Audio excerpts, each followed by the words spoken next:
গোলাঘাট সাহিত্য উৎসৱ আৰু গ্ৰন্থমেলা 2024 লাইখুটা স্থাপন কাৰ্যসূচী অনুষ্ঠিত গোলাঘাট সমন্বয় খেলপথাৰ বাকৰিত।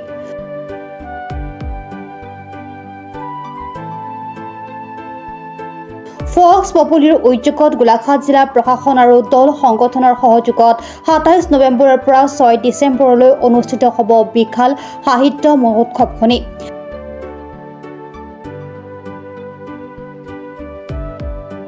সাহিত্য উৎসৱৰ সভাপতি পূৰ্ণ ৰাজখোৱাৰ সভাপতিত্বত ৱাৰ্ড কমিছনাৰ সমাজকৰ্মী অজয় ভৰালীয়ে আঁতৰা সভাখনিৰ আঁতৰে উদযাপন সমিতিৰ সম্পাদক ফক্স পপুলাৰ সভাপতি প্ৰবক্তা দেৱজিৎ ফুকনে সভাৰ উদ্দেশ্য ব্যাখ্যা আগবঢ়ায়। সভাত গোলাঘাট সাহিত্য সভাৰ সভাপতি তফজুল হক বৰবৰা লাইখুটা স্থাপন অনুষ্ঠানত উপস্থিত থাকি গোলাঘাটবাসীৰ সাহিত্য সংস্কৃতিৰ ক্ষেত্ৰখনলৈ থকা অৱদানৰ কথা স্মৰণ কৰাৰ লগতে অসমীয়া ভাষাই মান্যতা লাভ কৰা ধ্ৰুপদী ভাষাটোৰ বিষয়ে গ্ৰন্থমেলাত বিশেষভাৱে আলোচনা হ'ব লাগে বুলি অভিহিত কৰে।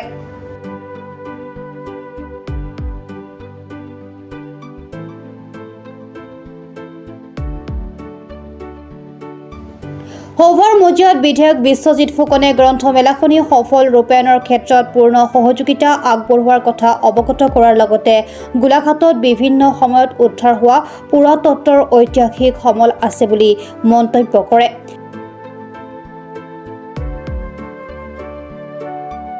সাহিত্য উৎসৱ আৰু গ্ৰন্থমেলাৰ বিধায়কগৰাকীয়ে লাইখুটা স্থাপন কৰা অনুষ্ঠানত গোলাঘাটৰ লেখক, কবি, সাহিত্যিক, দল সংগঠনৰ ভালেখিনি গণ্যমান্য ব্যক্তি উপস্থিত থাকে।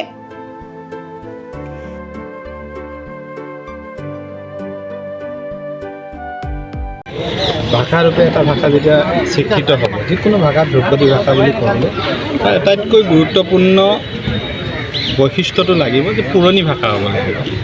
পুৰণি হিচাপত 1500 বছৰ পুৰণি হ'ব লাগে আৰু অসমীয়া ভাষাটো 1500 বছৰ পুৰণি সেই কথা প্ৰমাণ কৰিবৰ বাবে আমাৰ হাতত সম্বল লাগিব। আমি কৈ দিলেই নহ'ব যে আমাৰ 1500 বছৰ পুৰণি। কথিত সাহিত্যিক কথা প্ৰমাণ নকৰে।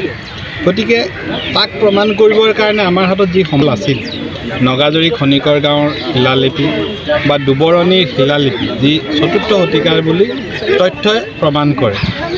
4ৰ্থ শতিকাৰ পৰা এতিয়ালৈকে 1600 বছৰ হৈ গ'ল। যদি অসমীয়া ভাষাৰ প্ৰাচীনত্বৰ সম্পৰ্কত আলোচনা কৰিবলৈ হ'লে আমি প্ৰথমেই প্ৰমাণ দিব পাৰিম যে সৰু পথাৰতে প্ৰথম অসমীয়া ভাষাৰ প্ৰমাণ এতিয়াও আছে আৰু 4ৰ্থ শতিকাৰ পৰা ক্ৰমাগতভাৱে পৰৱৰ্তী অৱস্থাত বিভিন্ন শিলালিপি হিমাচলৰে হওক বা কানাই বৰশী বোৱা শিলালিপিয়ে হওক, বিভিন্ন তাম্ৰলিপি, ভূমিদান পত্ৰ, এইবিলাকত আমাৰ লিপিবিলাক সংৰক্ষিত হৈ আছে। 27 নৱেম্বৰৰ পৰা গোলাঘাট সাহিত্য উৎসৱ গ্ৰন্থমেলাৰ আয়োজন কৰা হৈছে। এই গ্ৰন্থমেলাত অসমৰ লগতে ভাৰতবৰ্ষৰ বিভিন্ন প্ৰান্তৰ গ্ৰন্থ প্ৰকাশক গোষ্ঠীসমূহে যোগদান কৰিব। গোলাঘাটৰ বৌদ্ধিক পৰিৱেশ ত্বৰান্বিত কৰিবৰ কাৰণে ফক্স পপুলাৰ উদ্যোগত 2012 চনৰ পৰা আমি এবছৰ এই অনুষ্ঠানটো আয়োজন কৰি আহিছোঁ। এই বছৰ 27 তাৰিখে বিয়লি 2 বজাত উদ্বোধনী অনুষ্ঠান আছে। ইতিমধ্যে অসমৰ মাননীয় বিত্তমন্ত্ৰী অজন্তা নেওগ বাইদেউৰ সভাপতি, শ্ৰদ্ধা পূৰ্ণ ৰাজখোৱাদেৱক কাৰ্যকৰী সভাপতি আৰু সাধাৰণ সম্পাদক হিচাপে লৈ এখন সমিতি গঠন কৰা হৈছে। গোলাঘাটৰ সুদৰ্শন ছাত্ৰ সন্থা, জাতীয়তাবাদী যুৱ ছাত্ৰ পৰিষদ, জিলা সাহিত্যৰ পৰা আৰম্ভ কৰি সকলো দল সংগঠন ইয়াত জড়িত হৈ আছে আৰু এই অনুষ্ঠানটোৰ সময়খিনিত ছাত্ৰ ছাত্ৰীক বিশেষকৈ গ্ৰন্থৰ প্ৰতি আকৰ্ষিত কৰিবৰ কাৰণে যিবিলাক কাৰ্যসূচী লাগে, গ্ৰন্থ সম্বোধন বা বিভিন্ন প্ৰতিযোগিতা, সাহিত্য প্ৰতিযোগিতা বা অন্যান্য প্ৰতিযোগিতা আয়োজন কৰিছে। তৰ্ক প্ৰতিযোগিতা, বক্তৃতা প্ৰতিযোগিতা, কুইজ প্ৰতিযোগিতা, চিত্ৰাংকন প্ৰতিযোগিতা আদি আয়োজন কৰা হৈছে। তাৰ লগতে কবি সন্মিলন, আলোচনা চক্ৰ বা কেইবাদিনো আমি বিভিন্ন ধৰণৰ সাংস্কৃতিক কাৰ্যসূচী গ্ৰহণ কৰিছোঁ। এই অনুষ্ঠানবিলাকৰ 20খনৰ অধিক গ্ৰন্থ নতুনকৈ প্ৰকাশ পাব আৰু আমি আশা কৰিম যে গোলাঘাটৰ সকলো ৰাইজে ইয়াত সহযোগিতা কৰক আৰু গ্ৰন্থৰ কিতাপ পঢ়াৰ এটা পৰিৱেশ ৰচনা হওক, সকলোকে আমি আহ্বান জনাইছোঁ আৰু আগন্তুক সময়খিনিত গোলাঘাটবাসীৰ সহযোগিতা আমি কামনা কৰিম যে এটা বৌদ্ধিক পৰিৱেশে ৰচনা হওক।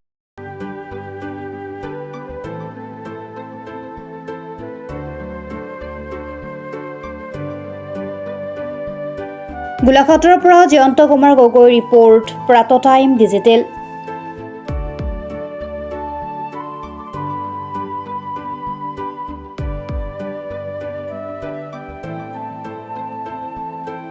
অসমৰ সংবাদ জগতখনৰ বাবে এক সুখবৰ। নৰূপ নসাজেৰে প্ৰায় 30 বছৰীয়া অভিজ্ঞতাপুষ্ট সাপ্তাহিক কবচ পুনৰ এবাৰ ৰাজ্যৰ মাজলৈ।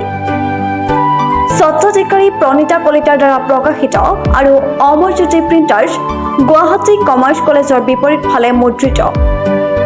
আমাৰ ঠিকনা মুখ্য কাৰ্যালয় অসম ফৰেষ্ট স্কুল, হৰি মন্দিৰ পথ, গুৱাহাটী আৰু অস্থায়ী কাৰ্যালয় Kalita market, Bijoynagar, Kamrup, Assam.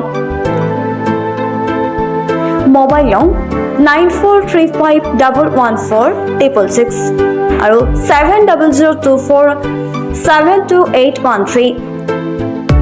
Mail ID probhatiahom@gmail.com।